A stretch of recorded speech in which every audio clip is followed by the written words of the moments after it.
আজকের ভিডিওটা সেই সমস্ত স্টুডেন্টসদের জন্য যারা খুব কনফ্লিক্টের মধ্যে রয়েছেন এবং কিছুটা হলেও ডিপ্রেশনের মধ্যে রয়েছেন, যে যদি ইউনিভার্সিটি এই বছর ফর্ম ফিল আপের জন্য সেকেন্ড চান্স না দেয়, তাহলে আমাদের কি এবছর পরীক্ষা দেওয়া হবে না বা আমি পরীক্ষা দিতে পারবো না। অনেকে কিন্তু এইটা নিয়ে একটা মেন্টাল কনফ্লিক্টের মধ্যে রয়েছে এবং আপনারা কিন্তু আমাকে রিপিটেডলি মেসেজ করে যাচ্ছেন, কিংবা ইউটিউবের কমেন্ট সেকশন যেটা রয়েছে সেখানে মেসেজ করছেন, সত্যি কি আবার সেকেন্ড চান্স দেবে। আসুন আজকের এই ভিডিওতে আপনাকে পুরোপুরিভাবে লাইভ প্রুফ দেখাই যে 2023 সালে কি হয়েছিল। সেখানে কি আপনাকে সেকেন্ড চান্স দিয়েছিল? যারা 2023 সালে পরীক্ষা দিয়েছিল তাদের ক্ষেত্রে কি, বা ফর্ম ফিল আপ করেছিল তাদেরকে সেকেন্ড চান্স দিয়েছিল, না ফার্স্ট চান্সে তাদের যারা ফর্ম ফিল আপ করতে পেরেছিল আর যারা ফর্ম ফিল আপ করতে পারেনি তারা সে বছর পরীক্ষা দেয়নি? আজ কিন্তু আমি পুরোপুরিভাবে আপনাকে লাইভ প্রুফ দেখাবো।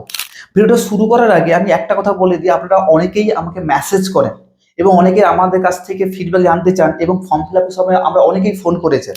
আমরা সেই সময় বলেছি যে আমরা আমাদের স্টুডেন্টসকে নিয়ে প্রচুর পরিমাণে ব্যস্ত, এই জন্য অনেকেরই ফোন করে আমরা রেসপন্স করতে পারিনি। অনেকে আমরা বলেছি যে আপনি আমাদের পরিষেবার মধ্যে আসুন, আমরা পুরোপুরিভাবে গাইড করে দেবো। দেখুন, একটা কথা বলে রাখি, আমরা আমাদের কাছে যারা ফিস পেমেন্ট করে, যারা বুকিং নিয়েছে, প্রথমে তাদেরকে পরিষেবা দিতে হবে। তার মানে এটা নয় যে আপনার দেবো। আপনারা প্রত্যেকে এই জিনিসটা দেখে রাখুন যে যারা এই ফেসবুকে বা কিংবা ইউটিউবে যে ভিডিও সেকশন এবং কমেন্ট সেকশনে যারা কমেন্ট করেছেন, আমি কিন্তু প্রায় উত্তর দিয়েছি। আমি ছাড়া আমাদের টিম মেম্বার যারা রয়েছে তারা কিন্তু সবাই কিন্তু উত্তর দিয়েছে। এবার অনেকে আমি রেসপন্স করতে পারিনি, ফোন তুলতে পারিনি। তারা দেখুন, আমরা ফর্ম ফিল আপ করছি, এই সময় হঠাৎ কেউ এসে বলছে আমি ফর্ম ফিল আপ করতে টাকা কেটে নিয়েছে, তাহলে বলুন সেই অবস্থাতে আমাদের কিরকম পরিস্থিতি হবে।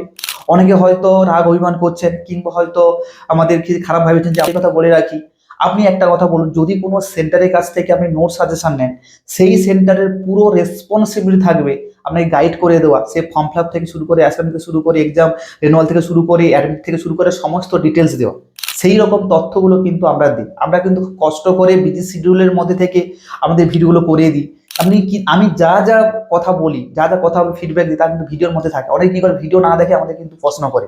অনেকে বলছে আমার টাকা কেটে কি করবো, কিভাবে রিফান্ড পাবো। আমি তো ভিডিও পরিষ্কারভাবে বলে দিই বা পুরো ডিটেলস অ্যানালিসিস করি, তারপরেও কিন্তু আমাকে ফোন করে। তাহলে বলুন, এই সকলের জন্য আমরা কিন্তু সকল প্রশ্নের উত্তর দিতে পারি না। এবং তার পাশাপাশি আপনাদের একটা দিন অবাক হয়ে যাবেন, আমার একটা স্টুডেন্টস যেদিন আপনাদের লাস্ট ডে ছিল তার আগের দিন আমাকে 1:45 সময় ফোন করছে, রাত্রি 1:45 সময় 3বার ধরে ফোন বাজছে। এক ইমার্জেন্সি ক্ষেত্রে আমি উঠে পড়লাম, উঠে পড়ে দেখছি যে আমার আমার কি ওটিপি আসে না, আমি কি করবো। সেই রকম সেন্টারের সঙ্গে আপনারা গাইড নিন, পরিষেবা নিন, যারা কিন্তু আপনাকে এ টু জেড সমস্ত পরিষেবা দিয়ে দেবে। এটা কিন্তু আপনারা নিচে কমেন্ট করবেন, আমাদের টিম কিন্তু ডেফিনেটলি উত্তর দেবে। এবং হোয়াটসঅ্যাপ করে রাখবেন, আননেসারি কিন্তু ফোন করবেন না। সরি টু সে, আমি সকল প্রশ্নের উত্তর দিতে পারবো না, কারণ আমাদের বিজি শিডিউল থাকে, আমাদের স্টুডেন্টস থাকে। আপনাদের সেকেন্ড চান্স না দেয়, সেক্ষেত্রে আপনারা কি করবে, এটা কিন্তু প্রশ্ন ছিল আমাদের। আমি আজকের এই ভিডিওতে পরিষ্কারভাবে লাইভ প্রুফ দিচ্ছি। দেখুন আমাদের স্ক্রিনের উপর দেখুন, সেটা দিয়েছে 2023 সালের যে নোটিশ প্রকাশ করেছিল ফর্ম ফিল আপের জন্য। সেই ফর্ম ফিল আপটা দেখুন, মেমো নম্বর দেওয়া আছে, আপনার স্ক্রিনের উপর দেখতে পাচ্ছেন মেমো নম্বর দেওয়া আছে COE 118/2023। এখানে ফর্ম ফিল আপের ঠিক একইভাবে 2024 যে ফর্ম ফিল আপের নোটিশটা পাবলিশ করেছিল, এরকমভাবে পুরোপুরি same to same notice publish করেছে।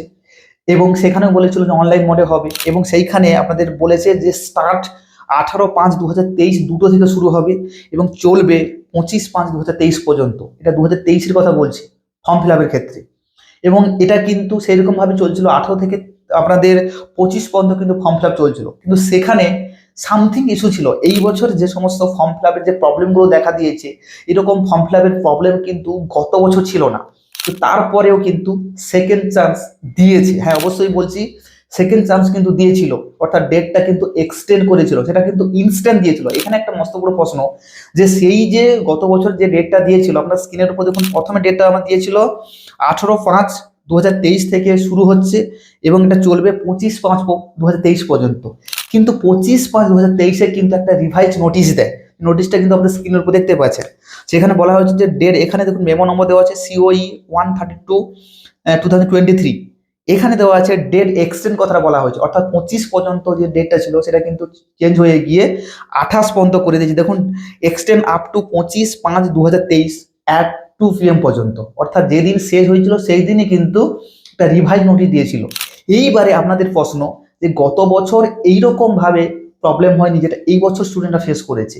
তাহলে গত বছর যেহেতু প্রবলেম এত হয়নি, সেকেন্ড চান্স দিয়েছিল, এবারে এত প্রবলেম হয়েছে, যে প্রবলেমগুলো কিন্তু অলরেডি ভিডিওতে আলোচনা করে দিয়েছি যে কি কি প্রবলেম ছিল।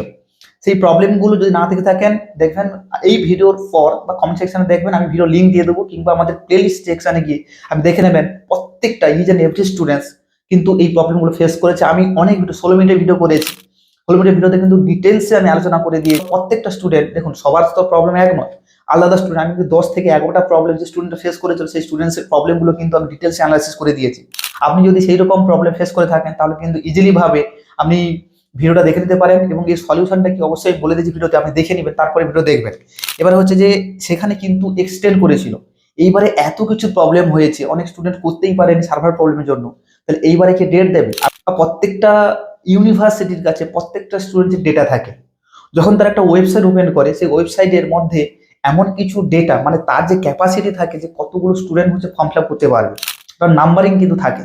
এবার সেই হিসেবে দেখা যাচ্ছে যে তাদের যে টার্গেট এরিয়া, ধরুন একটা ইউনিভার্সিটির ক্ষেত্রে 500 জন স্টুডেন্ট, 5000 জন স্টুডেন্ট অ্যাডমিশন হয়েছে, সেখানে দেখা যাচ্ছে 3000 স্টুডেন্ট হচ্ছে ফর্ম ফিল আপ করেছে, 2000 স্টুডেন্ট ফর্ম ফিল আপ করতে পারেনি। তার মানে ইউনিভার্সিটির কাছে কিন্তু যে পরিমাণ এক্সপেক্টেড যে থাকে, রেজাল্ট থাকে, বা মানে এক্সপেকটেশন থাকে যে স্টুডেন্ট ফর্ম ফিল আপ করে বা এক্সামে অ্যাপিয়ার হবে, সেই এক্সপেকটেশন ফুলফিল হয় না। এই জন্য ইউনিভার্সিটি যদি সেকেন্ড চান্সে দিয়ে দেখছে সেই 2000 স্টুডেন্টের মধ্যে 1000 করেছে আর 1000 করেনি, তারাও কিন্তু চাইবে ম্যাক্সিমাম স্টুডেন্টস গুলোকে নিয়ে ফর্ম ফিল আপ করাতে এবং পরীক্ষা অ্যাপিয়ার করাতে। কারণ এই যখন ফর্ম ফিল আপ করে যত বেশি স্টুডেন্টকে তারা অ্যাডমিশন করাতে পারবে বা পরীক্ষা বসাতে পারবে, এবং এই যে ইউনিভার্সিটির গ্রেড সিস্টেমটা কিন্তু আরো বেশি বাড়বে।